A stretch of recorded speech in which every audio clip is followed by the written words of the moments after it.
बॉलिवूड अभिनेता सुपरस्टार गोविंदा गोळी लागून जखमी। नमस्कार, मी प्राजक्ता। बॉलिवूड अभिनेता सुपरस्टार गोविंदा गोळी लागून जखमी झाल्याचे वृत्त समोर आले आहे। स्वतःजवळ असलेल्या बंदुकीतून चुकून गोळी सुटल्याने गोविंदा जखमी झाल्याचे म्हटले जात आहे। या अपघातामध्ये गोविंदाच्या पायाला गोळी लागली असून त्यानंतर त्याला तातडीने हॉस्पिटलमध्ये दाखल करण्यात आले आहे। कमरेजवळ बंदूक ठेवत असताना हा अपघात घडला आहे। हा प्रकार त्याच्या जुहू येथील निवासस्थानी घडला असल्याचे म्हटले जात आहे।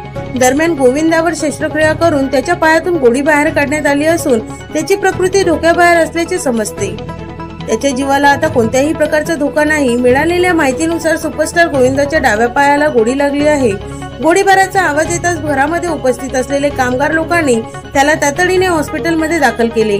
पहाटे 5:30 वाजण्याच्या सुमारास ही घटना घडली। अंधेर येथील एका हॉस्पिटलमध्ये गोविंदावर उपचार सुरू असल्याचे सांगितले जात आहे। मी प्राजक्ता तायडे, दैनिक हॅलो बातमीदार, जळगाव।